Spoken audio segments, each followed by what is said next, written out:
ओम नमो भगवते वासुदेवाय। ओम नमो भगवते वासुदेवाय। ओम नमो भगवते वासुदेवाय।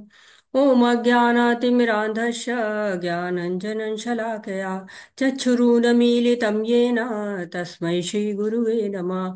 श्रीचैतन्यमनोभीष्टं स्थापितं येन भूतले स्वयं रूप कदा मह्यं ददाति स्वपदान्तिकम्।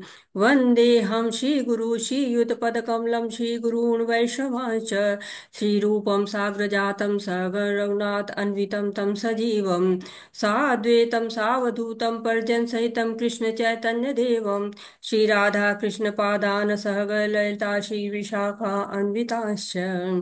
हे कृष्ण करुणा सिंधु दीनबंधु जगतपते गोपेश गोपिका कांत राधा कांत नमस्तुते।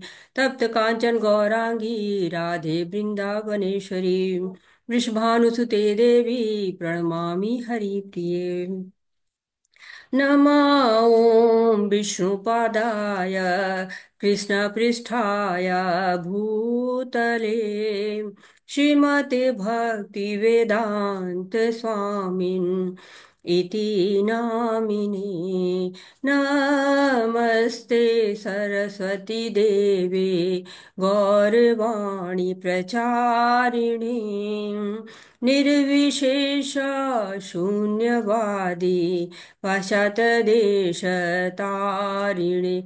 जय श्री कृष्ण चैतन्य प्रभु नित्यानंद श्री अद्वैत गदाधर शिवासादि गौर भक्तवृंदा। हरे कृष्णा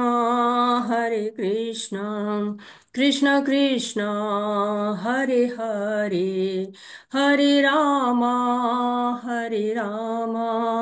राम राम हरे हरे हरे कृष्णा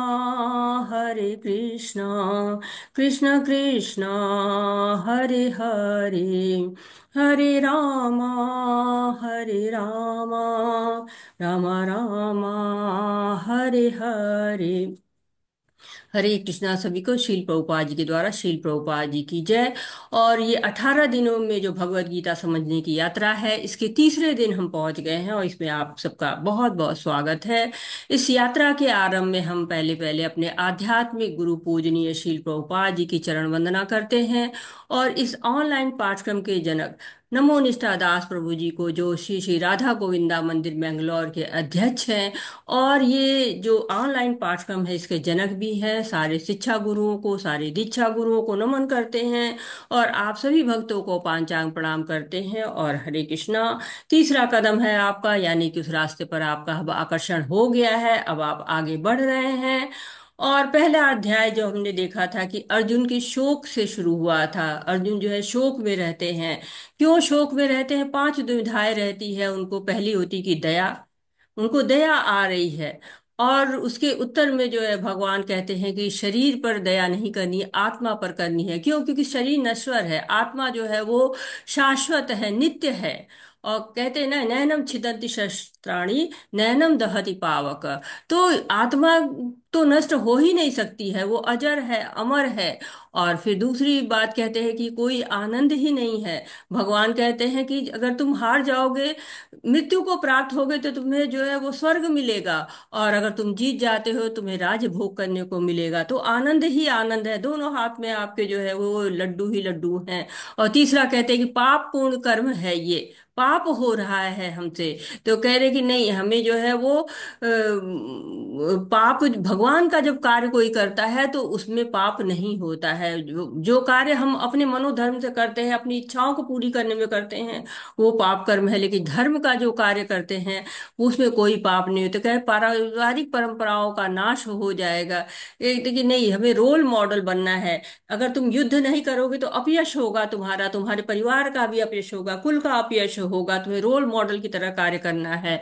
और अर्जुन कहते हैं कि असमंजस में पड़े हुए हैं, स्थिर भगवान नहीं है। तो भगवान कहते हैं कि तुम्हें अपनी बुद्धि को स्थिर रखना, व्यवसायत्मिका बुद्धि करनी है तुम्हारी।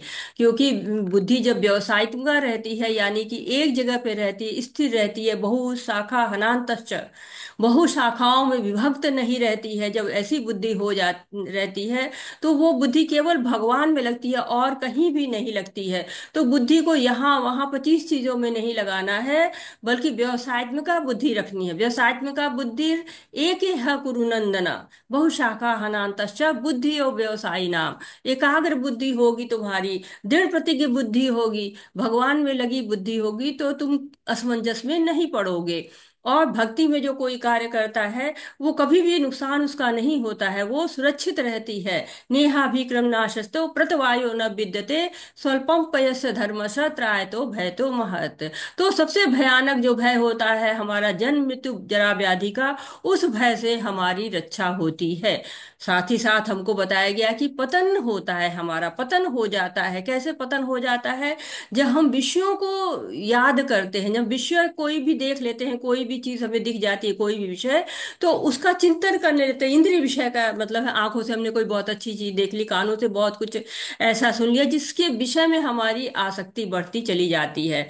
ध्याय दो विषयान पुंसा, संगस्तेषु पजायते, संगात संजायते कामा, कामात् क्रोधाभिजायते, क्रोधादिभवति सम्मोह, सम्मोहा स्मृति भ्रमम, स्मृति भ्रंशाद बुद्धिनाशो, बुद्धिनाश प्रणश्यति। तो जैसे ही इंद्रिय विषय दिखते हैं, उनका चिंतन आरंभ हो जाता है।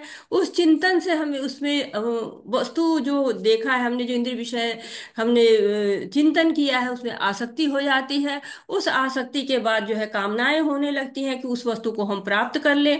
प्राप्ति नहीं होती है तो क्रोध आता है, क्रोध आता है तो उस विषय में और ज्यादा जो है जिद सी आ जाती है, मोह हो जाता है, भ्रमता कि नहीं मुझे तो लेना ही लेना है, प्राप्त करना ही करना है। और तब बुद्धि से जो पकड़ होती है वो समाप्त हो जाती है, नियंत्रण समाप्त हो जाता है, स्मरण शक्ति का जो है वो नाश हो जाता है, बुद्धि नष्ट हो जाती है। जब बुद्धि नष्ट हो गई तो क्या हुआ कि कोई भी कार्य सही ढंग से नहीं होगा। बुद्धि नष्ट हो गई तो हम क्या बोल रहे हैं हमें पता ही नहीं, हम क्या कर रहे हैं हमें पता ही नहीं है। और फिर जो है बुद्धि नष्ट होते ही मनुष्य का पतन हो जाता है। इसलिए करना क्या है? अपनी इंद्रियों को बिल्कुल संभाल के रखना है। जब इंद्रियां जो है उत्तेजित हो जाती हैं, तो वो बुद्धि को ही हरण कर लेती हैं। वो बुद्धि जो है वो इंद्रियों के मन के अधीन हो जाती है। और जब इंद्री जो है वो बुद्धि और इंद्रियों और जो है मन बुद्धि को अधीनता में कर लेता है, तो फिर उसका नाश होना निश्चित हो जाता है। इसलिए क्या करना है? स्थिति प्रज्ञ बनना है। हमको स्थिति प्रज्ञ बनना है, जिससे कि हम हमारी इंद्रियां संयम में रहें। तो हम ये भगवत गीता पढ़ रहे हैं, जो अर्जुन की दुविधा से शुरू हुई है। अर्जुन दुविधा में है, उनको समझ में नहीं आ रहा है। और जो ये महाभारत है जिसमें ये भगवत गीता लिखी हुई है, वो अगर आप उसको मुकुट समझते हैं तो भगवत गीता उसमें मणि के समान चमकती है। तो 3 डी हमने पढ़े हैं। अर्जुन दुविधा में है, दुविधा पहली डी दुविधा है, धृतराष्ट्र दूसरी दुविधा है, दूसरे हैं, और दुर्योधन तीसरे, 3 डी है। और इन तीनों का जो मोह है, इसके कारण ही भगवत गीता हम सुनने को प्राप्त कर सके हैं। तो मोह है, जो है अर्जुन को मोह है अपने परिवार से, अपने गुरुजनों से, कुल से मोह है। और जो धृतराष्ट्र है, वो तो धृत का मतलब ही होता है कि चिपके रहना, पकड़ के रखना। तो वो राष्ट्र से चिपके हुए हैं, उनकी आसक्ति है राष्ट्र में भी और पुत्र दोनों में उनकी आसक्ति है। और जो दुर्योधन है वो राजगद्दी के मोह में पड़ा हुआ है। तो इस तरह से हमने जाना कल की भगवत गीता में 5 विषय हैं। ईश्वर है, प्रकृति है, काल है, जीव है और कर्म है, 5 विषय हैं। और ये अध्याय जो है वो इस 5वें कर्म की बात करता है। कर्म का आधा भाग आज हम कर्मयोग के रूप में जानेंगे। और इसका पूरा भाग जो है वो 5वें अध्याय में है कि कृष्ण भावना भावित जो है कर्म कैसे हो सकता है, हम कर्म को कैसे कृष्ण भावना भावित बना दें। ये हम 5वें अध्याय में जानेंगे। तो कहते हैं गहनो कर्म गति। तो दूसरे अध्याय में कहा गया है कि कर्म की गति जो है गहन होती है। तो हमारे सारे का किसके लिए होने चाहिए? भगवान के लिए ही होने चाहिए, नहीं तो कर्म की गति को हमें भोगना पड़ता है। और जब भगवान के लिए हम कार्य करते हैं तो कर्म की गति को नहीं भोगते हैं। कर्म योग और कर्म कांड एक समान नहीं है। कर्म कांड का तात्पर्य है देवी देवता पूजा की सेवा करना आत्महित इंद्रिय भोग के लिए, जबकि कर्म योग बिल्कुल इसके विपरीत है। यह लगातार प्रयास में परमेश्वर को खुश करने तथा सेवा करने के लिए है।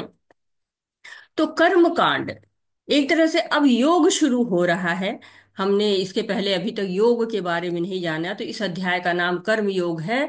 और योग जब हम सुनते हैं तो हमें याद आता है कि जब हम मैथ्स करते थे तो होता था 2+2 4 ऐसे, या 1+1 2 ऐसे योग करते थे, जोड़ते थे। गणित विषय का एक अंग होता है योग करना। एक योग हमने सुना हुआ जो बहुत प्रचलित है आजकल, एक्सरसाइज को हाथ पैर इधर उधर हिलाना, ध्यान करना। और ये भी योग में जो है वो गिना जा रहा है आजकल। तो यहाँ पर योग का अर्थ होता है कि युक्त होना, जुड़ जाना। युक्त जो है कहते हैं ना, युक्त होना युज धातु से बना हुआ है। तो कर्म योग का मतलब है कि ऐसे कर्म करें, ऐसी क्रियाएं हम करें, ऐसी गतिविधियां हम करें जो भगवान की सेवा के लिए की जाती हैं, तो वह कर्मयोग हो जाती हैं। तो कर्म और कर्मयोग दोनों जो है वो अलग अलग होते हैं। पहले कर्म को समझते हैं हम। तो कर्म 3 प्रकार का होता है जैसा शास्त्र बताते हैं। एक अच्छे कर्म होते हैं जो पुण्य वाले कर्म होते हैं, जो हम किसी को भोजन खिला दिया, किसी को कपड़ा दे दिया, किसी को धन दे दिया, किसी को शारीरिक सहायता कर दी, तो उसको क्या कहते हैं कि जो है वो पुण्य कर्म है। किसी की प्रत्यक्ष सहायता की या अप्रत्यक्ष सहायता की, ये सब पुण्य कर्मों में आ जाते हैं। फिर आपके हो जाते हैं कि जो है विकर्म। विकर्म अर्थात कि जो बुरे कर्म होते हैं, चोरी करना, डाका डालना, लूट करना, धोखा देना, कपट करना, हत्या करना, ये एक सारे कर्म जो है वो पाप कर्म कहलाते हैं। ये शास्त्रों के विपरीत कर्म होते हैं। और तीसरे कर्म होते हैं वो कृष्ण भावना भावित कर्म होते हैं, अकर्म होते हैं। ऐसे कर्म होते हैं जिसमें न पुण्य होता है न पाप होता है, केवल क्या होता है, भगवान के लिए कर्म होता है। उसको कृष्ण भावना भावित कर्म कहा जाता है। तो 3 तरह के कर्म हमने जाने, जो है वो कर्म, विकर्म और अकर्म। सामान्य लोग देखिए क्या है, अच्छे कर्म ही सभी लोग करना चाहते हैं। और कहते हैं ना कि जो भगवत गीता है वो कर्म का सिद्धांत बताती है, तो बिल्कुल सही है। कहते हैं लोग कि कर्म ही पूजा है, ऐसा लोग सोचते हैं। लेकिन क्या सारे कर्म पूजा हो जाते हैं? नहीं। तो ऐसे कौन से कर्म होते हैं जो पूजा की श्रेणी में रखे जाते हैं, और ऐसे कौन से कर्म होते हैं जो कर्म बंधन नहीं देते हैं? ऐसे कौन से कर्म होते हैं जो हमें भव सागर से पार कराते हैं, मुक्ति दिलाते हैं? यही हमारी सबसे बड़ी दुविधा होती है। हम यही सोचते हैं हम ऐसा कर्म करें, अच्छे कर्म करें, हमको मोक्ष मिल जाए, भगवान के पास जाए, भव सागर को पार कर जाए। लेकिन वो कर्म होते कैसे हैं, वो कैसे किए जाते हैं, ये समझाता है ये हमें तीसरा अध्याय, जिसका नाम कर्म योग है। तो अब हम ये और दूसरी एक बात और यहाँ बताइए कर्म कांड के बारे में। कर्म कांड क्या होता है? वो कर्म जो हम अपनी इच्छा से करते हैं, किसी अपनी इच्छा को पूर्ति करने के लिए। कोई संतान की प्राप्ति करने के लिए, कोई एग्जाम में पास होने के लिए, कोई नौकरी नहीं मिल रही है, बच्चे नहीं हो रहे हैं, शादी नहीं हो रही है, दुनिया भर की हमारी जो है भौतिक इच्छाएं होती हैं। गाड़ी लेना है, बंगला लेना है, मकान चाहिए, स्वास्थ्य चाहिए। तो ये भौतिक कार्यों के लिए जो भी हम कर्म कांड, जो भी हम क्रियाएं, यज्ञ, दान, तपस्या सब करते हैं, वो कर्म कांड में आ जाता है। तो देवी देवताओं की पूजा करते हैं और उनसे अपनी इंद्रियों की तृप्ति के लिए कोई ना कोई वरदान मांगते हैं, कुछ ना कुछ इच्छाएं बताते हैं, और उसको हम कर्म कांड कहते हैं। लेकिन कर्म योग बिल्कुल विपरीत बता रहे हैं। क्या करना है? केवल भगवान के लिए। यहाँ हम स्वयं समाप्त हो जाता है, हमारी इच्छाएं समाप्त हो जाती हैं। सारी इच्छाएं भगवान के लिए ही रहती हैं। अर्जुन उवाच ज्यायसि चेत कर्मस्ते मता बुद्धि जनार्दन तत्किं कर्मणि घोरे माम नियोजयसि केशव। अर्जुन ने कहा, हे जनार्दन, हे केशव, यदि आप बुद्धि को सकाम कर्म से शेष समझते हैं, तो फिर आप मुझे इस घोर युद्ध में क्यों लगाना चाहते हैं?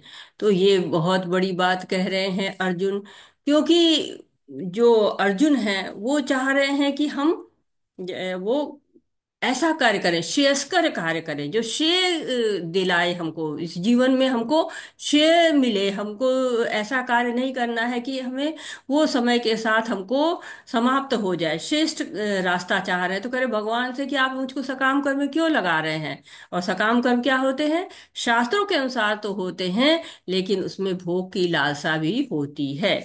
तो सामान्य जन समझते हैं कि जो भक्ति होती है वो निष्क्रिय रहना है, कर्म कर्तव्य सबको त्याग करके एकांत स्थान में जाके और भगवान के नाम जप करना है। परंतु भक्ति की ये उचित समझ नहीं है। यही अर्जुन का संशय यहाँ पर दिख रहा है कि वो जो है कह रहे हैं कि मुझे सकाम कर्मों में क्यों लगा रहे हैं। वो जो है वो जो कार्य कर रहे हैं, युद्ध कर रहे हैं, उसको सकाम कर्म समझ रहे हैं। तो यहाँ पर जनार्दन बोलते हैं, जनार्दन यानी कि जनता का हित करने वाले, सबके हित करने वाले हैं भगवान।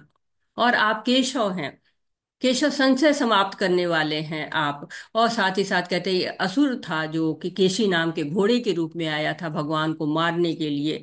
तो कह रहे हैं अर्जुन कि मेरे मन में भी संशय आया है, आज जैसे आपने केशी नाम के घोड़े को मारा था, वैसे ही आप मेरे संशयों को समाप्त कर दीजिए। तो अर्जुन एक तरह से हमारे रिप्रेजेंटेटिव हैं, जो हम कहना चाह रहे हैं वो जो है वो अर्जुन यहाँ पर कह रहे हैं, भगवान से पूछ रहे हैं कि ज्ञान के रास्ते पर चलूं मैं और सब कुछ त्याग करके संन्यास ले लूं, या क्षत्रिय कर्म करूं। तो यहाँ पर एक जो है, जो आपको द्वंद्व दिख रहा है, वो बुद्धि वर्सेस सकाम कर्म का है, कि बुद्धि योग करें या फिर सकाम कर्म करें। तो कृष्ण जो है वो चूंकि दूसरे अध्याय में एक बात कह चुके हैं, जो 249 श्लोक जहाँ तक है उसमें वो कह चुके हैं कि तुम इस जो है वो दुर्वेर जो दुरेण हवर कर्म है, उसको तुम छोड़ दो। दुरेण हवर कर्म बुद्धि योगा धनांजया बुद्धो शरणम अन्विच्छ कृपणा फल हेतवा। तो अर्जुन तुम भक्ति करो और ये सारा जो निंदनीय कार्य है ये सब छोड़ दो, भगवान की शरण लो। तो अब अर्जुन सोच रहे हैं कि युद्ध तो बड़ा निंदनीय कार्य है, इसको छोड़ दूं, युद्ध में बहुत लोग मरते हैं, तो मुझे ये कार्य नहीं करना है। तो एक तरह से अर्जुन इस दुविधा में फंसे हुए हैं कि मैं संन्यास लेकर और सब कुछ त्याग करके मैं जंगल को चला जाऊं और वहां जाके संन्यास ले लूं, क्योंकि युद्ध करने का मन उनका नहीं है, युद्ध वो करना ही नहीं चाहते हैं। व्यामिश्रेणेन वाक्येन बुद्धिमे होयसी वमे तदेकं वद निश्चित्य येन श्रेयोहमापनुयाम्। आपके व्यामिश्रित अनेकार्थक उपदेशों से मेरी बुद्धि मोहित हो गई है, अतः कृपा करके निश्चय पूर्वक मुझे बताएं कि इनमें से मेरे लिए सर्वाधिक श्रेयस्कर क्या होगा। तो जब कोई कुछ कहता है ना तो उससे कई अर्थ निकलते हैं, एक शब्द के कई अर्थ होते हैं। आप ऐसे बहुत शब्दों को जानते होंगे जिनमें से कई कई अर्थ निकलते हैं, और लोग उसी अर्थ को लेना चाहते हैं जो अर्थ उनके लिए बिल्कुल उनके माइंडसेट से सही बैठता है। यहाँ भी अर्जुन यही कर रहे हैं कि उनको लग रहा है कि बस छोड़ो सारे कार्यक्रम और चलो जाके कहीं संन्यास ले लो, सब एकांत में बैठो, सब त्याग दो। तो हम भी तो यही करते हैं ना। हम भी जो अगला कोई बात कहता है, अथॉरिटी कोई कह रही है, तो हम उसकी बात को अपने हिसाब से ही लेते हैं, अपने जो माइंडसेट में जो रहता है उसी के हिसाब से लेते हैं। अर्जुन के सामने तो साक्षात भगवान खड़े हुए हैं, फिर भी वो नहीं समझ पा रहे हैं। फिर भी वो कह रहे हैं कि मुझे जो है वो आप तरह तरह की बातों में मत उलझाइए, भ्रमित मत करिए हमको, हमको एक बात बोलिए, क्योंकि जो सारे उपदेश आप कह रहे हैं ये सारे मुझे भ्रमित कर रहे हैं। तो अर्जुन भगवान को केशव कह रहे हैं। केशव एक तो उनका मतलब होता है कि संशय समाप्त करने वाला, केशी नाम के घोड़े को मारने वाला। और एक केशव का अर्थ होता है कि उनके केश जो है बड़े घुंघराले घुंघराले से हैं। तो यहाँ पर अर्जुन उस चीज को भी इंडिकेट कर रहे हैं कि आपके बाल जितने घुंघराले हैं ना, बात भी आप वैसे ही घुंघराली वाली कर रहे हैं। तो आप मुझको एक बात बोलिए, क्यों? क्योंकि अर्जुन चाह रहे हैं कि बस भगवान कह दे कि तुम ये सब छोड़ो और युद्ध मत करो और जाके कहीं पर संन्यास ले लो। तो ये उनकी मंशा है। और अभी उनके ये विचार उनका चलता जाएगा, अभी इतनी जल्दी समाप्त भी नहीं होने वाला है, धीरे धीरे धीरे धीरे समाप्त होगा। श्रीभगवानुवाच लोके अस्मिन् विविधा निष्ठा पुरा प्रोक्ता मया नघ ज्ञानयोगेन सांख्यानां कर्मयोगेन योगिनाम्। श्री भगवान ने कहा, हे निष्पाप अर्जुन, मैं पहले ही बता चुका हूं कि आत्म साक्षात करने का प्रयत्न करने वाले दो प्रकार के पुरुष होते हैं। कुछ इसे ज्ञान योग के द्वारा समझने का प्रयत्न करते हैं, और कुछ भक्तिमय सेवा के द्वारा। तो भगवान कह रहे हैं कि देखिए, भगवान तक पहुंचने के दो मार्ग हैं। पहला क्या है? ज्ञान योग है। ज्ञान योग क्या है? आत्मा और शरीर का ज्ञान। ये ज्ञान जो है, जो भगवान कपिल ने देवहूति को, जो अपनी माता थी, उनको दिया था, सांख्य योग की तरह, तो जो आत्मा और शरीर का विश्लेषण करता है। तो ये योग के द्वारा जो ज्ञानी होते हैं वो ज्ञान, भगवान का ज्ञान प्राप्त करते हैं, और उसके पश्चात जो है वो कार्य करते हैं, उसी के अनुसार वो भगवान की प्राप्ति करते हैं। और दूसरा जो है वो कार्य होता है बुद्धि योग। वो बुद्धि योग क्या है? कृष्ण की संतुष्टि के लिए कर्म करना, और जो कर्म फल होते हैं उनको अर्पित कर देना। तो ये कृष्ण भावना भावित जो है वो कर्म होते हैं, और इसके द्वारा जो बिल्कुल भगवान कृष्ण को ही आश्रित होते हैं, और उसी से जो है वो इंद्रियों को वश में करके और भगवान तक पहुंचा जा सकता है। तो भगवान से बार बार कृष्ण पूछ रहे हैं कि मुझे जो है वो बताइए एक मार्ग, और भगवान उनको यहाँ पे निश्चित कर रहे हैं कि देखो ये दो मार्ग हैं। और कह रहे एकम वद, एक रास्ता, ये दिस वे कितने तरह के रास्ते जाते हैं। आप जानते हैं कि जब किसी भी मार्ग पे हम चलते हैं तो हमें कई अगर दिल्ली पहुंचना है तो हमें कई जो है रास्ते दिखाई देंगे। ट्रेन का मार्ग अलग है, बस का मार्ग अलग है, हवाई मार्ग अलग है। लेकिन एक बार जब हम उस रास्ते पर पैर रख देते हैं तो वो रास्ता हमको, फिर हम बीच में नहीं रास्ता बदल सकते हैं। इसीलिए अर्जुन कह रहे हैं कि मुझे एक बात बता दीजिए, मैं किस रास्ते पर चलूं, और मैं उसी रास्ते, क्योंकि बीच में अभी ऐसा तो है नहीं कि ट्रेन पकड़ने के बाद आप धीरे से चले जाएंगे कि नहीं अब हम तो बस से जाएंगे, और फिर बस से जाएंगे फिर हवाई मार्ग से जाएंगे, तो क्या होगा? केवल असुविधाएं ही होंगी। तात्पर्य कोई पढ़ना चाहेगा? हरे कृष्णा, इस तात्पर्य को कोई पढ़ना चाहता है? हैंड रेस कर सकते हैं आप। हाँ, रूमा माता जी पढ़िए, अनम्यूट होइए। हरे कृष्णा माता हरे जी। कृष्ण, हरे कृष्णा, पढ़िए। तात्पर्य। भौतिकवादी मनुष्यों के हृदय को विमल करने के लिए जिन कर्मों का विधान किया गया है, उनके द्वारा शुद्ध शुद्ध हुआ मनुष्य ही संन्यास ग्रहण कर सकता है। शुद्धि के बिना संन्यास ग्रहण करने से सफलता नहीं मिल पाती। हृदय की शुद्धि के बिना संन्यास सामाजिक व्यवस्था में उत्पात उत्पन्न करता है। दूसरी ओर यदि कोई नियत कर्मों को ना करके भी भगवान की दिव्य सेवा करता है, तो वह उस मार्ग में जो कुछ भी उन्नति करता है उसे भगवान स्वीकार कर लेते हैं। हरे कृष्ण। हरे कृष्णा माता जी, तो यहाँ पर देखिए क्या बताया जा रहा है। यहाँ पर बता रहे हैं कि शुद्धि के बिना संन्यास को ग्रहण नहीं किया जा सकता। तो पहले जब भी संन्यास ग्रहण करने की बात आती है, पहले स्वयं को शुद्ध करना पड़ता है। संन्यास एकदम से नहीं किया जा सकता है, उसके लिए पूरी प्रक्रिया होती है। उस प्रक्रिया को फॉलो करके ही संन्यास में जाया जा सकता है। तो भगवान अर्जुन को समझा रहे हैं कि उसको जो एक कॉन्सेप्ट है कि युद्ध अलग है और भक्तिमय कर्म अलग है, और भक्ति करने के लिए कर्तव्य का त्याग करना पड़ेगा और संन्यास में जाना पड़ेगा। तो ऐसा नहीं है, सारे कर्म छोड़कर भक्ति करूंगा ये सोचना मतलब गलत है। क्योंकि कर्म तो छोड़ ही नहीं सकते हैं ना। कर्म तो आपको करने ही पड़ेंगे। जब जीवन मिला है आपको, शरीर मिला है, तो कर्म का त्याग आप नहीं कर सकते। आप एकदम चुपचाप बैठ नहीं सकते ना। अगर बैठ भी गए तो वो भी क्या है? वो भी एक कर्म है। सो रहे हैं वो भी एक कर्म है। और शरीर के निर्वाह के लिए तो कर्म करना ही पड़ेगा। बिना कर्म किए तो हम जो है वो रह ही नहीं सकते हैं। तो ऐसा सोचना कि नहीं नहीं जो है वो हम केवल संन्यास लेंगे, ये पहले शुद्ध करेंगे अपने आप को, सब कुछ त्याग करना पड़ेगा, और फिर जाके पूरे शुद्ध हो जाएंगे। और भौतिक भोग हैं, इंद्रिय तृप्ति के सारे रास्ते हैं, पद हैं संसार के, इन सब को छोड़ देना बहुत मुश्किल होता है। सब अपनी तरफ ललचाते रहते हैं, अपनी तरफ बुलाते रहते हैं। तो अगर हम उनकी तरफ फिर आ जाएंगे तो क्या होगा? जितना प्रयास किया गया सब व्यर्थ हो जाएगा। तो अर्जुन क्षत्रिय हैं, उनका कार्य युद्ध करना है, वो युद्ध किए बिना रह ही नहीं सकते हैं।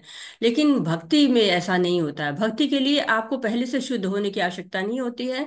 जैसे जैसे भक्ति करते जाएंगे वैसे वैसे शुद्धता आई आती चली जाएगी। अब ये कहेगी नहीं नहीं हम बीमार हैं, हम जो है पहले ठीक हो जाएंगे तब दवा खाएंगे, नहीं। आप बीमार हैं तो जैसे जैसे दवा खाएंगे वैसे वैसे ठीक होते चले जाएंगे। दवा खाने आने के लिए बीमारी समाप्त हो जाए इसका इंतजार नहीं करना पड़ेगा।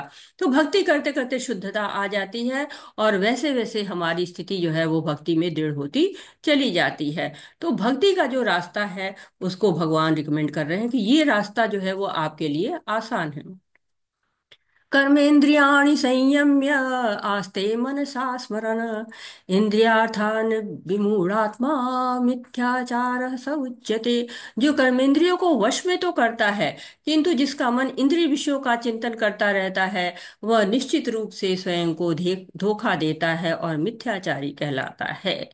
तो ये जो है वो बड़ा थोड़ा सा कठोर शब्द जो है वो भगवान ने यूज किया है।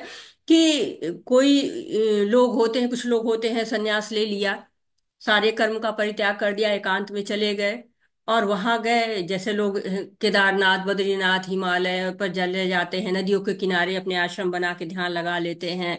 तो वहां पर इंद्रिय भोग का कोई साधन नहीं होता है, वहां पे है ही नहीं है। हिमालय में अब कोई 5 स्टार होटल नहीं है, कोई वहां पे मॉल नहीं है। तो ठीक है, इंद्रिय भोग का साधन नहीं है, लेकिन मन तो चंचल है ना, मन तो कहीं भी पहुंच जाता है। अब वो मन शुद्ध नहीं हुआ है, मन इंद्रिय विषय का चिंतन करना शुरू कर देगा। अरे वो वहां के जो है रसगुल्ले खाए थे वो बहुत अच्छे थे, तो अब मन की इच्छा तो गई नहीं, एकांत में रह गए, भोग का साधन मिल नहीं रहा है, लेकिन भोग का जो है निरंतर चिंतन चल रहा है। तो ऐसे लोगों को मिथ्याचारी कर रहे हैं, जो धर्माचरण का दिखावा तो कर रहे हैं कि हम बड़े धर्म पर आचरण कर रहे हैं, और अंदर अंदर भोग चल रहा है। तो ये क्या, जैसे बगुला भगत कहा जाता है ना, कि हाँ बगुला भगत होते हैं। या आप अभी पतन के रास्ते देख रहे थे, तो उसमें था ना, ध्याय तो विषयान पुंसा। तो विषय का ध्यान करते करते तक पतन पर पहुंचने का डर रहता है। तो सब कुछ त्याग दिया, लेकिन अवसर जैसे मिलता है वैसे इंद्रिय भोग शुरू हो जाता है। तो क्यों? क्योंकि अभी पूरी तरह से इंद्रियों पर वश नहीं हो पाया है, अभी तरह से पूरी तरह से शुद्धि नहीं हो पाई है। आप घरों में देखिए, लोग व्रत रहते हैं पर चिंतन चलता रहता है, व्रत कल है आज ही से शुरू हो जाता है, क्या खाएंगे। अब जो है चर्चा किसकी करनी है, भगवान की चर्चा हो किसकी रही है, भोजन की, कि क्या खाएंगे। या कई लोग व्रत रहते हैं, इस महीने में ये नहीं खाएंगे, हम इस महीने में ये जो है त्याग कर देते हैं। लेकिन पूरे महीने इंतजार होता है कब महीना खत्म हो जाए हम ये खाना शुरू कर दें। या अभी तो 2 दिन बाकी है, अभी तो 4 दिन बाकी है, बस ये बस अब खाना ही है, तो ये क्या है, कृत्रिम त्याग है।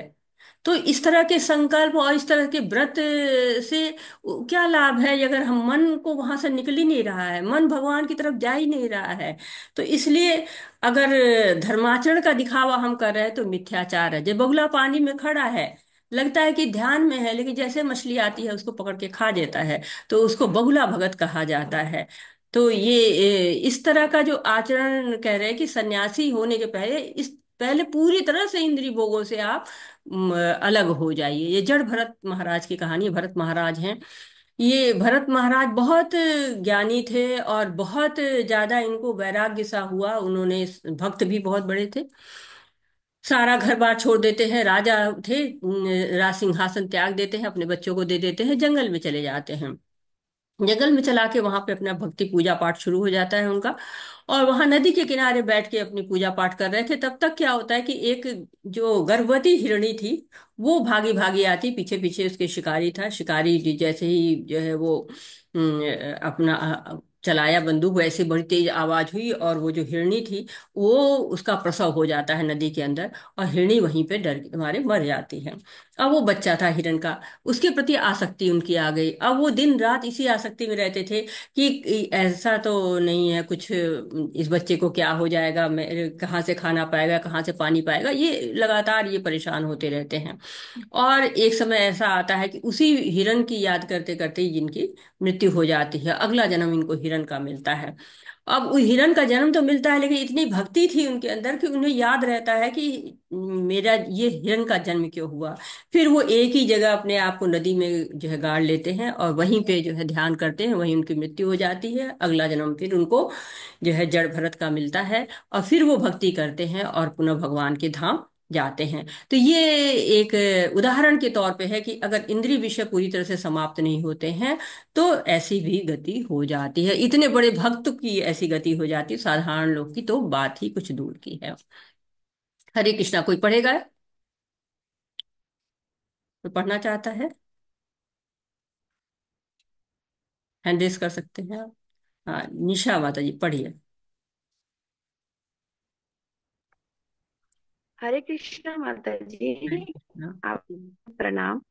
चलो, तात्पर्य यह है कि अतः भगवान विष्णु की प्रसन्नता और से के लिए पढ़िए माता जी यहाँ से, कर्म विष्णु करना। के लिए यज्ञ रूप में कर्म करना चाहिए, यहाँ हाँ, से। इस जगत में किया जाने वाला अन्य कोई कर्म बंधन का कारण होगा, क्योंकि अच्छे तथा बुरे बुरे कर्मों के फल होते हैं, और कोई भी फल कर्म करने वाले को बांध लेता है।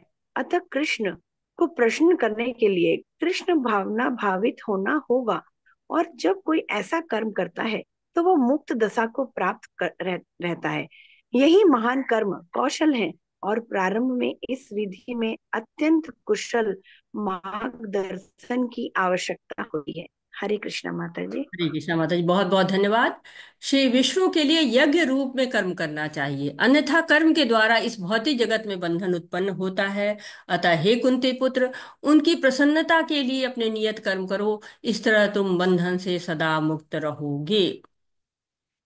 तो क्या बता रहे हैं कि बंधन से मुक्त करने का एक तरह से श्लोक हो रहा है, मार्गदर्शन दे रहे हैं, कर्म करने की विधि बताई जा रही है कि जो भी कर्म करेंगे बंधन तो उसमें होगा ही। अच्छा कर्म करेंगे तो भी बंधन होगा, बुरा कर्म करेंगे तो भी बंधन होगा। जो वर्णाश्रम धर्म होता है उसमें धर्म, अर्थ, काम और मोक्ष, ये चार पुरुषार्थ होते हैं, और इन्हीं के अनुसार लोग जो है वर्ण अपने कर्मों को करते हैं, चार तरह के पुरुषार्थ करके भगवान की तरफ जाने के लिए प्रयास करते हैं। तो कहते हैं कि अर्थ को ऐसे उपजाना चाहिए, धन को ऐसे उपजाना चाहिए जो धर्म के अनुसार हो, और कामनाएं ऐसी करनी चाहिए जो मोक्ष की तरफ से ले जाएं। तो कृष्ण भावना भावित होकर जब जीव इस तरह के कर्म करता है तो वो कर्म बंधन में नहीं पड़ता है। इसीलिए कहते हैं श्री विष्णु के लिए यज्ञ रूप में कर्म करना चाहिए। भोक्ता कौन है? श्री विष्णु है। जो हम कर्म करते हैं उसके बंधन से नहीं बच सकते हैं, तो हमें क्या करना है कि हमें विष्णु के लिए कर्म करना है। तो बुरे कर्म हो तो बुरा परिणाम होगा, अच्छे कर्म होंगे तो अच्छा परिणाम होंगे। तो भगवत गीता हमको बताती है कि हम पुण्य कर्म करते हैं तो पुण्य खाते में जमा होते जाते हैं और उच्च लोक की प्राप्ति हो जाती है। उच्च लोक अर्थात जो हम कहते हैं ना कि स्वर्ग हमारे लिए, हम जो सामान्य भाषा में स्वर्ग ही जानते हैं। तो उस स्वर्ग में हम कितने दिन रह सकते हैं? जब तक कि हमारे पुण्य कर्म हो, पुण्य क्षीण हुए फिर वापस आना पड़ता है, क्योंकि स्वर्ग लोक में स्थायी निवास स्थान नहीं है। और जैसे पुण्य खत्म हुए, अवधि समाप्त हो गई, फिर क्या होगा? फिर आना पड़ेगा यहीं पर, पुनरपि जन्मम पुनरपि मरणम, बार बार जन्म लेंगे, बार बार मरेंगे। तो लेखा जोखा होता है कर्मों का हमें। हमारे अच्छे कर्म का पुरस्कार मिलता है, बुरे कार्यों का दंड मिलता है। जैसे होता है ना कि पोस्ट ऑफिस में पैसा जमा करते हैं हम, तो वहां पे जमा रहता है। उसी तरह से कर्मों का भी हमारे बैंक होता है, और जो है वो अच्छे कर्मों का भी बैंक होता है, बुरे कर्मों का भी बैंक होते हैं। तो हमें उनके अनुसार हमको दंड अवश्य मिलता है। तो अगर हम नियमों के अनुसार कार्य करते हैं तो हमें कोई कर्म बंधन नहीं लगता है। कर्म फल अगर हम भगवान को दे देते हैं तो हमें कोई कर्म फल नहीं होता है। जैसे कि होता है कि सेना का जवान है, वो जो सरहद पे जो है गोली मारता है तो उसको सजा नहीं मिलती है, नियमों के तहत कार्य कर रहा है। परंतु वही सैनिक आके घर में आकर गोली मारे तो सजा हो जाएगी। वैसे ही भक्ति में किया गया कार्य भगवान के नियम के अनुसार होता है तो बंधन को प्राप्त नहीं होता है, और अगर नियमों के विपरीत हो तो बंधन को प्राप्त होता है। यज्ञों के द्वारा प्रसन्न होकर देवता तुम्हें भी प्रसन्न करेंगे, और इस तरह मनुष्य तथा देवताओं के मध्य सहयोग से सबों को संपन्नता प्राप्त होगी। तो यज्ञ से मनुष्य के खाद्य पदार्थ शुद्ध होते हैं, और शुद्ध भोजन करने से मनुष्य जीवन शुद्ध हो जाता है। जीवन शुद्ध होने से स्मृति के सूक्ष्म तंतु शुद्ध होते हैं, और स्मृति तंतुओं के शुद्ध होने पर मनुष्य भक्ति मार्ग का चिंतन कर सकता है, और ये सब मिलकर कृष्ण भावनामृत तक पहुंचाते हैं, और जो आज के समाज में सर्वाधिक आवश्यक है। तो भगवान कहते हैं कि यज्ञ व्यवहार में लाने योग जो है वो ऐसी विधि है जिसके द्वारा लक्ष्य को प्राप्त कर सकते हैं। लक्ष्य क्या है? भगवत धाम को प्राप्त करना। तो कहते हैं कर्तव्य जो हमारा है उसको जब हम करते हैं, और तो हमारा जो है वो उद्धार हो सकता है। चार जो है बड़ी महत्वपूर्ण बातें बताई गई हैं कि यज्ञ करेंगे तो देवता प्रसन्न होंगे, देवता प्रसन्न होंगे तो बदले में जीव को भी प्रसन्न कर देंगे, और जब जीव और देवता दोनों प्रसन्न हो जाएंगे तो परम सिद्धि मिलती है, और इस व्यवस्था का पालन करने से सबको लाभ होता है। तो बताया जा रहा है कि देवतागण क्या है? भगवान के नियुक्त अधिकारी की तरह से हैं। जैसे घर है, उसमें परिवार है, देश है, समाज है, सबका अलग अलग रोल होता है। माँ जो है घर संभालती है, पिता जो है वो धन कमा के लाते हैं, इसी तरह से बच्चे होते हैं पढ़ने स्कूल जाते हैं। तो ये सबका अपना अपना कार्य होता है। वैसे ही देवताओं के सीमित अधिकार होते हैं, उनको सीमित अधिकार दे दिए जाते हैं, उसके अनुसार जो है वो सृष्टि चलाने में सहयोग करते हैं। जब यज्ञ होता है तो देवताओं को भी उनका भाग निकाला जाता है। जब आप घरों में देखते होंगे कि जो कर्म कांड होते हैं, उनमें देवताओं का भी जो है वो हिस्सा निकाला जाता है। जब देवताओं को प्रसन्न किया जाता है तो देवताओं भी प्रसन्न होते हैं। क्या मिलता है? हमको धन धान्य मिलता है, प्रकृति अच्छी चलती है, वर्षा अच्छी होती है, पवन अच्छा चलता है, धूप अच्छी होती है, छाया अच्छी होती, मतलब जो जीवन के लिए जीव को आसानी जिससे हो जाए, बहुत वो सारे कार्य होते हैं। लेकिन असली भोक्ता कौन होते हैं? भगवान होते हैं। ये हमको भूलना नहीं चाहिए। कहते हैं कि भोक्ता राम यज्ञ तपसा सर्वलोक महेश्वरम सुहृद सर्वभूतानां ज्ञातिन शांति रिच्छति। तो भगवान जो है क्या है? भोक्ता है। देवता क्या है? अधिकारी की तरह से है। जैसे कोई एक कंपनी होती है ना, उसका एक जो है मालिक होता है, और बाकी सारे सीईओ और जो है ढेर सारे डायरेक्टर, डिप्टी डायरेक्टर, मैनेजर सब होते हैं। वैसे ही देवता लोग मैनेजिंग करने का काम करते हैं। लेकिन जो है असली ऊपर, जब सबसे ऊपर सुप्रीम पावर कौन है? भगवान श्री कृष्ण का है।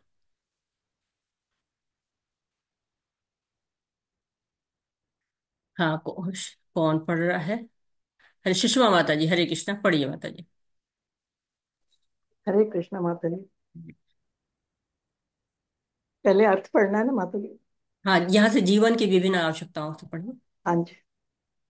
जीवन की विभिन्न, श्री प्रभुपाद जी की जय। प्रभुपाद जी के द्वारा जीवन की विभिन्न आवश्यकताओं की पूर्ति करने वाले विभिन्न देवता यज्ञ संपन्न होने पर प्रसन्न होकर तुम्हारी सारी आवश्यकताओं की पूर्ति करेंगे।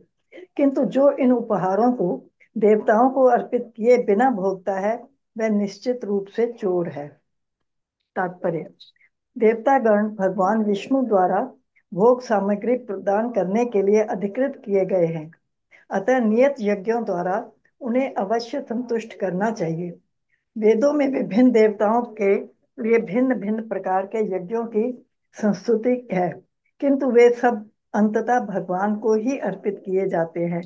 किंतु जो यह नहीं समझ पाता सकता कि भगवान क्या है, उसके लिए देव यज्ञ का विधान है।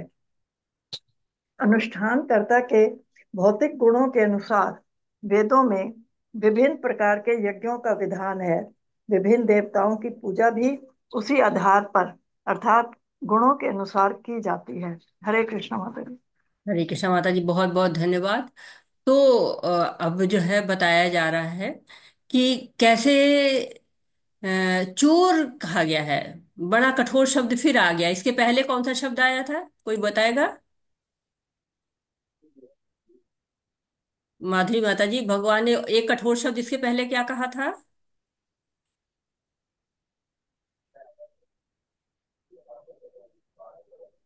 कोई जो बता? इंद्रियों जो इंद्रियों का मनन करते रहते हैं मन से, जी वे जी। अपने आप को ठगते हैं। हाँ, बिल्कुल सही कह रहे हैं। जो एक शब्द आया था, जो इंद्रियों पे जो है वो भोग तो उनका नहीं समाप्त हुआ है, सन्यासी बन गए हैं, मिथ्याचारी कहा गया था उनको। हाँ, और मिथ्या यहाँ चारित्र। पर एक दूसरा शब्द आ रहा है कि चोर कह रहे हैं। तो जो इंद्रियों पर नियंत्रण नहीं कर पाते हैं, मन पर नियंत्रण नहीं कर पाते हैं, मन पे जो है ठीक भोग की है। इच्छा रहती ये है। मुझे हरे कृष्णा। म्यूट करें अपने आप को प्लीज। तो उनको चोर कहा गया है, जो देवताओं को अर्पित नहीं करते हैं। मिथ्याचारी थे जो नियंत्रण नहीं कर पा रहे थे अपने आप को। और जो चोर वो है जो देवताओं को बिना अर्पित किए हुए स्वयं के लिए सब चीजों का प्रयोग करते। तो ये स्वार्थ सिद्धि एक तरह से हो गई। तो भगवान ने एक तरह से बुद्धि दी है, सारी व्यवस्था की है, सूर्य का प्रकाश दिया है, जल दिया है। हमारा जीवन तो भगवान की दी हुई चीजों पर ही निर्भर है ना। जैसे माता पिता होते हैं, बच्चे का पालन पोषण करते हैं, तो बच्चा ऋणी हो जाता है।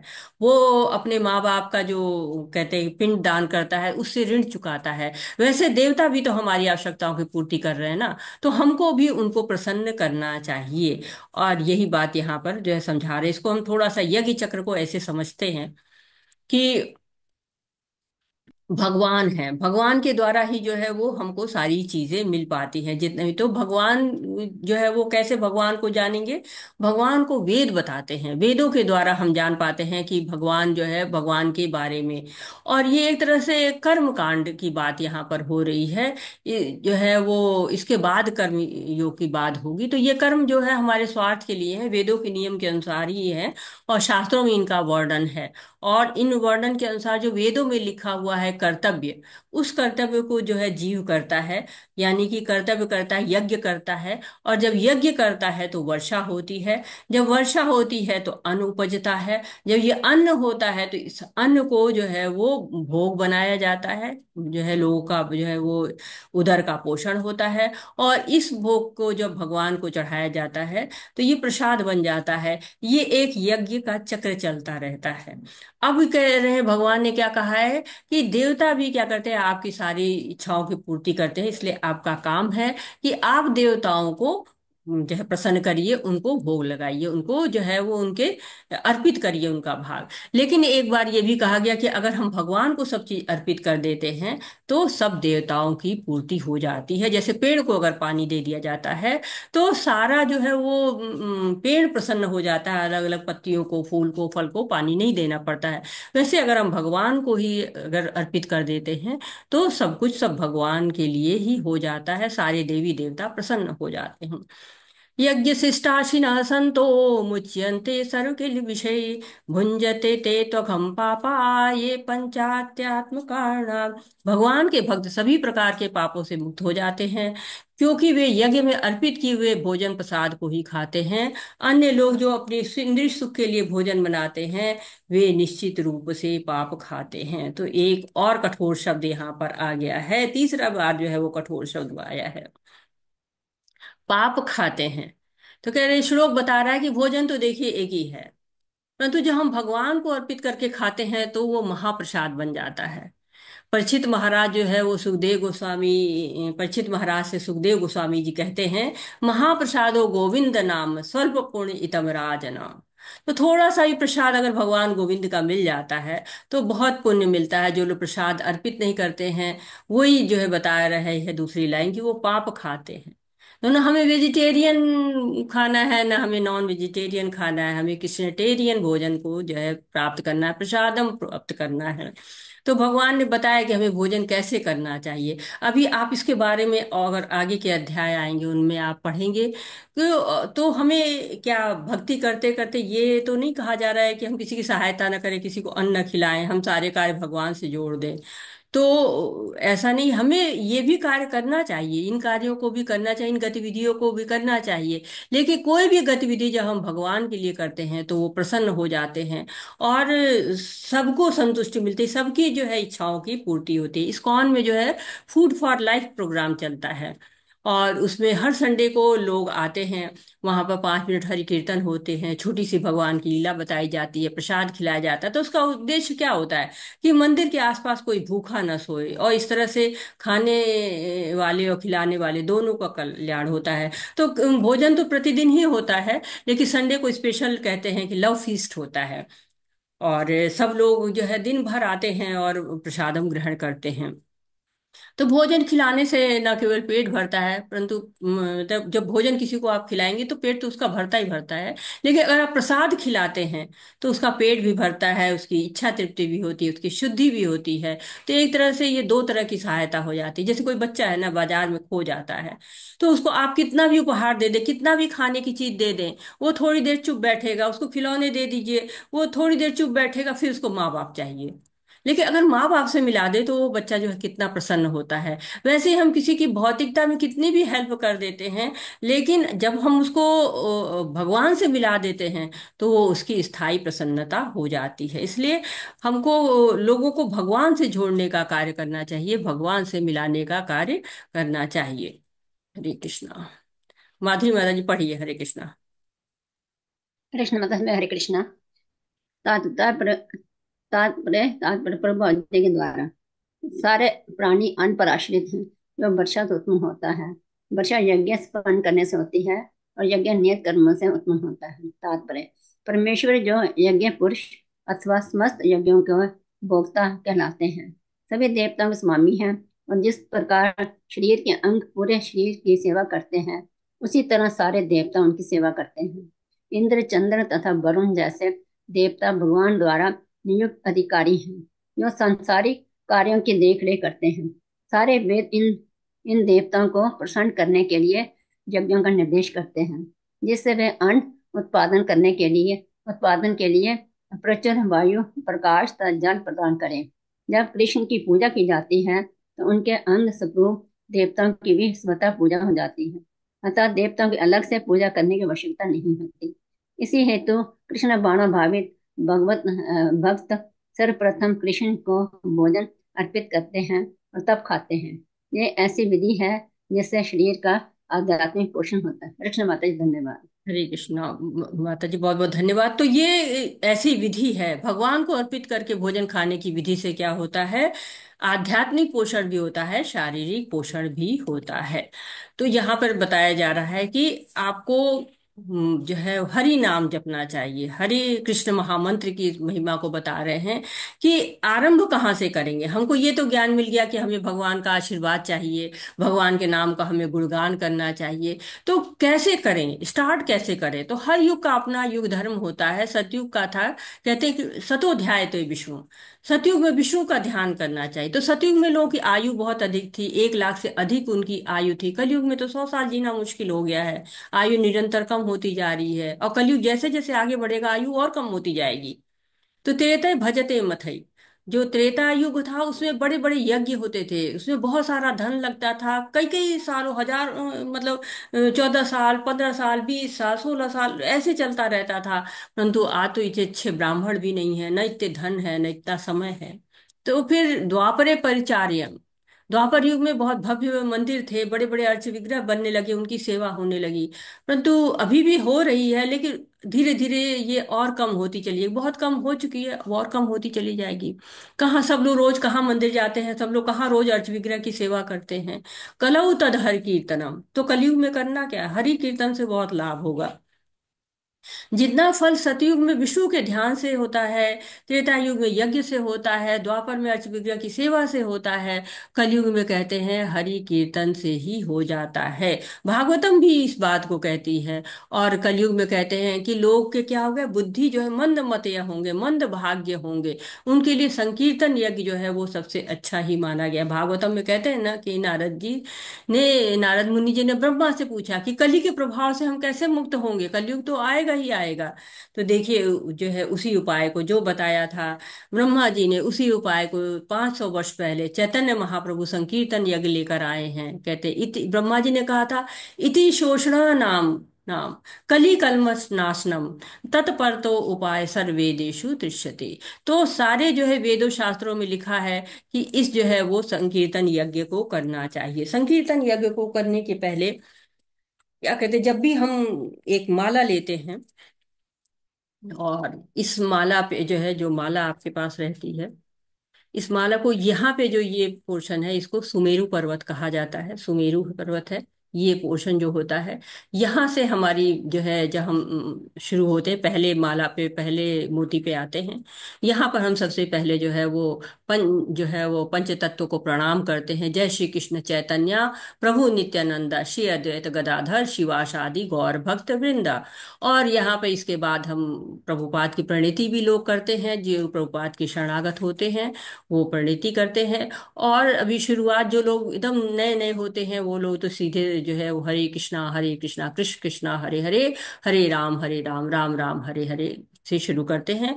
और जो लोग प्रभुपाद जी की जो प्रभु प्रणीति जो लोग करते हैं, वो लोग कहते हैं नमः ओम विष्णुपादाय कृष्ण पृष्ठाय भूतले श्रीमती भक्ति वेदांत स्वामी इति नामिने। तो वो पहले प्रभुपाद की प्रणीति करते हैं। या जो लोग चाहते हैं कि हाँ कोई हमें इस गुरु मिले, उस गुरु को चाहते हैं, उस गुरु की प्रणीति करते हैं। और फिर हरे कृष्णा कृष्ण कृष्णा हरे हरे, हरे राम राम राम हरे हरे।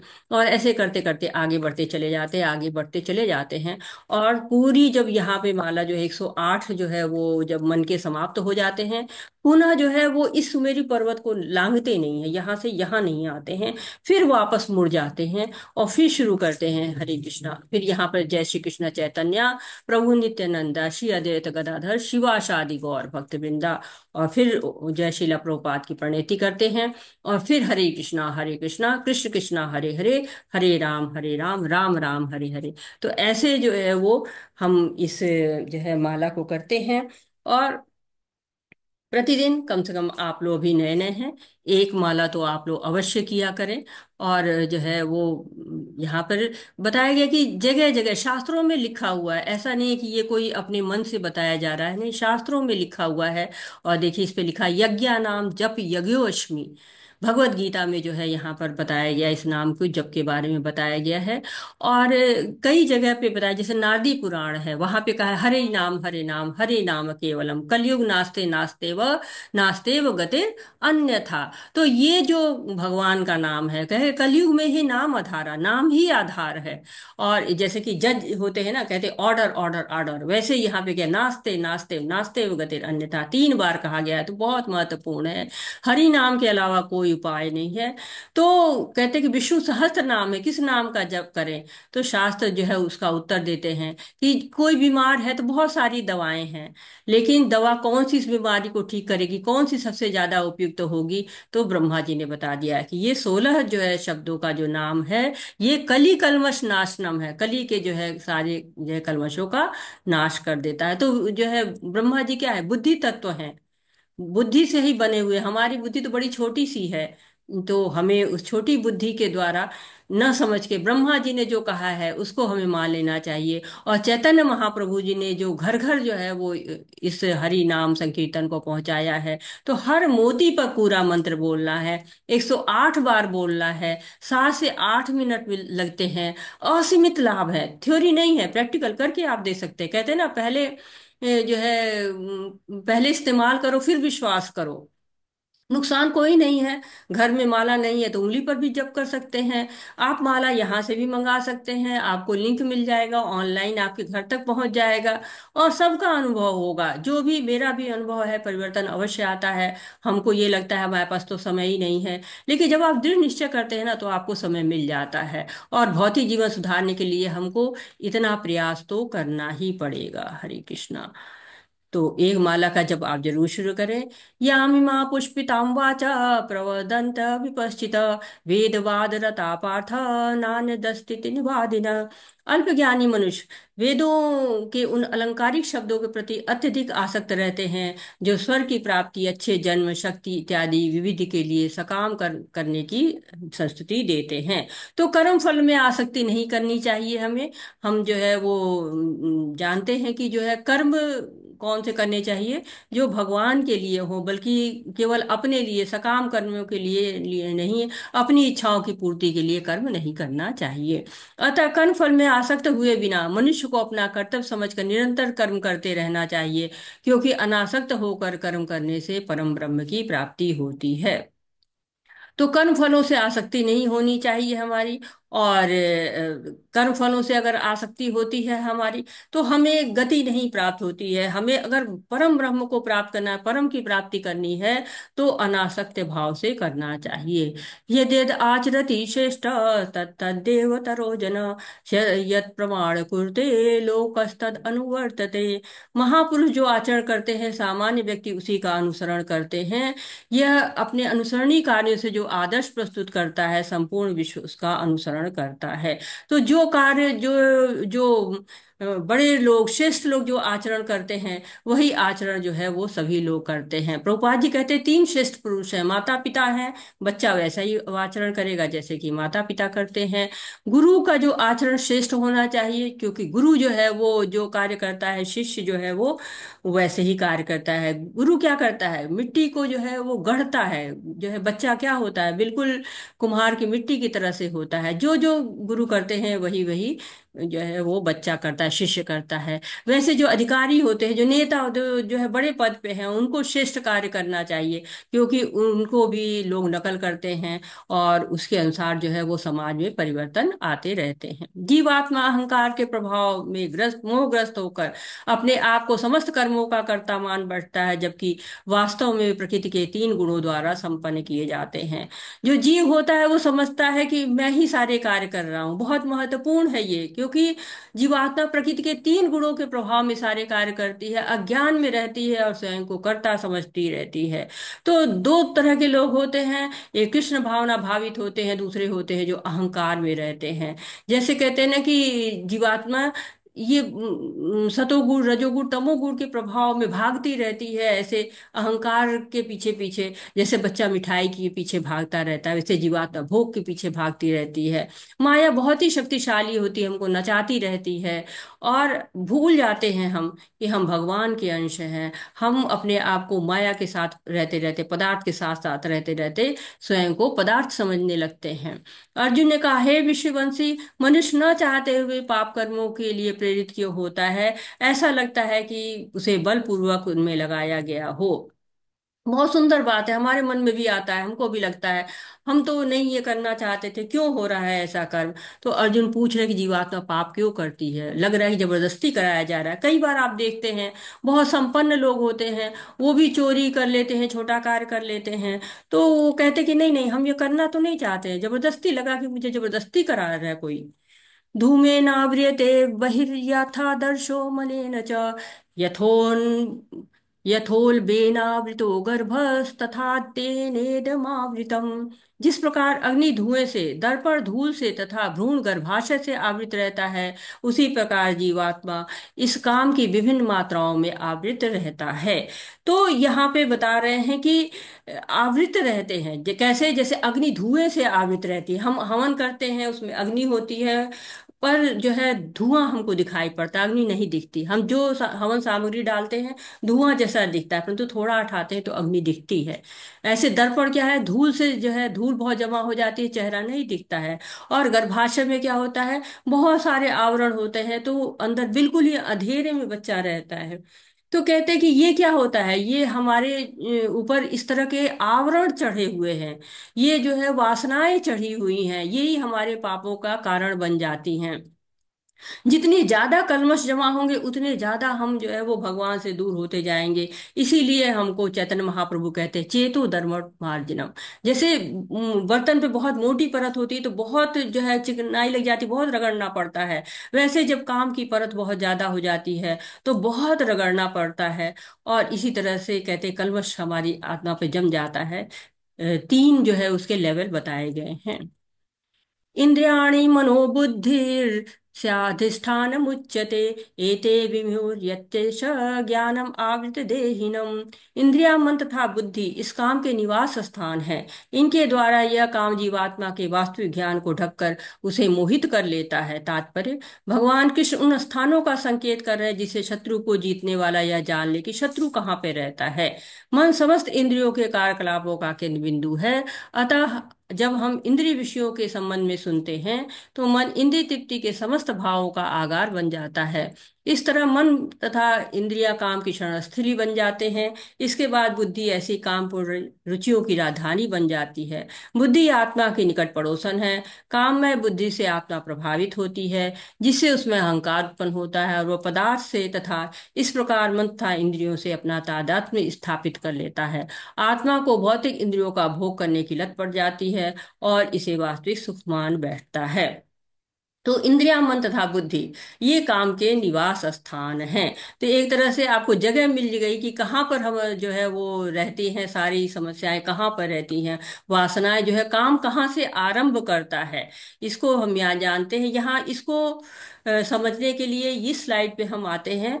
इस श्लोक को समझने के लिए कठोपनिषद का एक जो है वो पेंटिंग है बड़ी सुंदर सी। कठोपनिषद में एक श्लोक दिया हुआ है और इस श्लोक के आधार पर ही पूरी तरह से इसको समझाया। कठोपनिषद में कहते हैं, आत्मने रथितम विद्धि शरीरम रथमेव तु, बुद्धि तु सारथिम विद्धि मन प्रगहमेव च। तो आत्मा के लिए रथ की कल्पना की गई है। आत्मा ही रथ का स्वामी है। ये शरीर क्या है? रथ है। आत्मा जो है सवार है, रथ पर सवार है वो। अब आत्मा को ज्ञान प्राप्ति करनी है, मोक्ष प्राप्त करना है, कर्म करना है, संसार की यात्रा करनी है, तो क्या चाहिए? रथ चाहिए। रथ उसको मिल जाता है शरीर के रूप में। और उसमें रथ में जो है खींचेगा कौन? घोड़े। घोड़े कौन से हैं? इंद्रियां, नाक, कान, मुख, त्वचा, आंख, ये सब इंद्रियां हैं। और उनकी लगाम भी होगी। लगाम कौन है? मन है। इंद्रियों का स्वामी है मन। और रथ को चलाने के लिए सारथी चाहिए, तो सारथी कौन है? बुद्धि है। अब ये पूरी तरह से रथ तैयार हो गया। चला कौन रहा है? बुद्धि, सारथी है वो। अब अगर सारथी जो है वो लगाम को यानी मन को काबू में रखे तो घोड़े, इंद्रियां, वो भी सही कार्य करेंगी। अगर सारथी ने लगाम छोड़ी तो मन भी कहीं सब जाके कहीं ना कहीं गड्ढे में गिर जाएगा। तो बुद्धि में क्षमता है, वो उचित दिशा में ले जा सकती है। लेकिन अगर मन जो है वो लगाम जो है सही है जगह पे नहीं हो तो फिर जो है गड्ढे में ही गिराएगी। तो ये 5 तरह की चेतना के स्तर हैं। दैहिक स्तर है, ऐन्द्रिक स्तर है, मानसिक स्तर है और प्रगात्यात्मक स्तर है, आध्यात्मिक स्तर है। 5 स्तर है। जब तक जो है वो जीव इन स्तरों में सबसे नीचे के जगह पे जब रहता है, सबसे नीचे अगर उसका रहता है, शारीरिक स्तर पे रहता है, दैहिक स्तर पे, इंद्रियों के स्तर पे रहता है, मन के स्तर पे रहता है, तब तक जो है वो चेतना सही ढंग से कार्य नहीं करेगी। लेकिन जब बुद्धि के स्तर पे आ जाता है, बुद्धि ज्ञान सही है, क्या गलत है क्या सही है, तब समस्याओं का समाधान होने लगता है। और जिससे वो आत्मा के स्तर पे पहुंच जाता है। और जब आत्मा के स्तर पे पहुंच जाता है उसे परमात्मा का ज्ञान हो जाता है।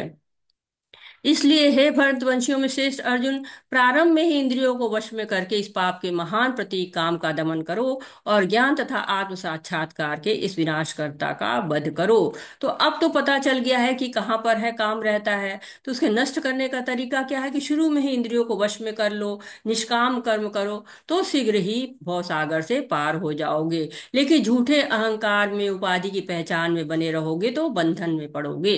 महाभारत में कहा गया है शांति पर्व में, काम बंधनम एवेक नान्यदस्तीय बंधनम, काम बंधनम मुक्तो ही ब्रह्म भूयाय कल्पते। तो ब्रह्म की अवस्था को प्राप्त कर लेंगे अगर हम काम को नष्ट कर देंगे। इस प्रकार हे महाबाहु अर्जुन, अपने आप को भौतिक इंद्रियों, मन तथा बुद्धि से परे जानकर और मन को सावधान आध्यात्मिक बुद्धि कृष्ण भावनामृत में स्थिर करके आध्यात्मिक शक्ति के द्वारा इस कर्म रूपी दुर्जय शत्रु को जीतो। तो इस काम रूपी दुर्जय शत्रु को जीतना है। जो अल्प ज्ञानी होते हैं वो इसी में जो है रहते हैं, जो ज्ञानी होते हैं वो इनसे ऊपर हो जाते हैं। आत्मा हमेशा आनंद में रहना चाहती है, हमेशा ही प्रयास करना चाहती है आनंद का। तो उसी आत्मा को परमात्मा की सेवा में लगा देना है। इंद्रिय, बुद्धि, मन सब स्वयं भगवान में लगना शुरू हो जाएंगे।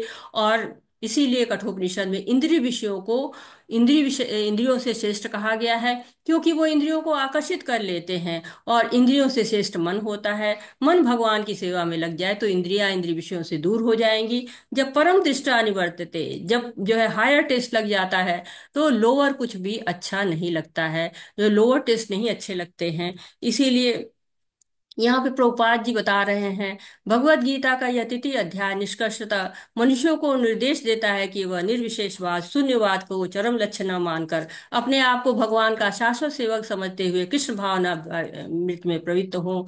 भौतिक जीवन में मनुष्य काम तथा प्रकृति पर प्रभुत्व पाने की इच्छा से प्रभावित होता है। प्रभुत्व तथा इंद्रिय तृप्ति की इच्छाएं बद्ध जीव की परम शत्रु हैं। किंतु कृष्ण भावनामृत की शक्ति से मनुष्य इंद्रियों, मन तथा बुद्धि पर नियंत्रण रख सकता है। इसके लिए मनुष्य को सहसा अपने नियत कर्मों, इंद्रियों तथा मन से प्रभावित हुए बिना अपने शुद्ध स्वरूप के प्रति लक्षित स्थिर बुद्धि से दिव्य स्थिति को प्राप्त हुआ जा सकता है। यही इस अध्याय का सारांश है। सांसारिक जीवन की अपरिपक्व अवस्था में दार्शनिक चिंतन तथा यौगिक आसनों के अभ्यास से इंद्रियों को वश में करने के कृत्रिम प्रयासों से आध्यात्मिक जीवन प्राप्त करने में सहायता नहीं मिलती। उसे बुद्धि द्वारा कृष्ण भावनामृत में प्रशिक्षित होना चाहिए। तो यहाँ पर बताया जा रहा है कि करना क्या है, कृष्ण भावनामृत में प्रशिक्षित होना है, कृष्ण भावना भावित कर्म को करना है। कर्म का क्या है, कर्म हमको ढूंढ लेते हैं, हम कहीं भी रहेंगे कर्म हमको ढूंढ लेंगे, और हम उन कर्मों से बच नहीं सकते हैं, कर्म की जो भावनाएं हैं उनसे बच नहीं सकते, बंधन से बच नहीं सकते हैं। जैसे पूरा बड़ा चारागाह होता है और गाय जो माँ होती है वो अपने बच्चों को ढूंढ ही लेती है, वैसे कर्म फलों से हमें मुक्ति नहीं मिल सकती है, कर्म करना ही है। तो हमें ऐसा कर्म करना चाहिए जो कि हमारे जीवन को सफल बना दे। आत्मा बहुत ही शक्तिशाली है, आत्मा से बुद्धि को वश में किया जा सकता है, लेकिन अगर जो है वो बुद्धि मन को वश में कर लेगी और मन इंद्रियों को वश में कर लेगा, तो इंद्रियां शरीर को वश में कर लेंगी और शरीर जो है कर्मों को वश में कर लेगा। तो करना क्या है, कर्म करना है, लेकिन कर्म को कर्म योग की तरह से करना है, और इससे हमें भगवान की प्राप्ति होगी, हमारे जो जीवन में उद्देश्य है उसकी प्राप्ति होगी। वाछा कल्पतरुभ्यश्च कृपा सिंधुभ्य एव च पतितानां पावनेभ्यो वैष्णवेभ्यो नमो नमः। अनंत कोटि वैष्णव बिंदु की जय, शिला प्रभुपाद की जय, भगवद गीता की जय। हरे कृष्णा कृष्ण कृष्ण हरे हरे, हरे रामा राम राम हरे हरे। हरे कृष्णा सभी को, हरे कृष्णा, सबका बहुत बहुत धन्यवाद। अगर आपका कोई प्रश्न है, आपका कोई सुझाव है, आप कुछ ऐड करना चाहते हैं तो मोस्ट वेलकम। हरे कृष्णा। कोटि कोटि धन्यवाद माता जी, कोटि कोटि धन्यवाद। हरे कृष्णा। बहुत सुंदर अध्याय है, और बहुत सबका संशय रहता है, शंका रहती है कि हमें कैसे कर्म करना है, हमें क्या करना है कि भगवान की भक्ति हमें मिले और भगवान की भक्ति की तरफ हम जा पाए। तो इस अध्याय में बड़ा ही सुंदर वर्णन है, और आपने बहुत ही सुंदर तरीके से जो है ना सभी का श्रवण श्रवण लाभ का दिया। और मैं निवेदन करता हूँ कि जिनका भी कोई प्रश्न हो, कोई सुझाव हो, संशय हो, तो कृपया रेज हैंड करें या चैट बॉक्स में लिखें। अंकिता माता जी से शुरू करते हैं। हरे कृष्णा अंकिता।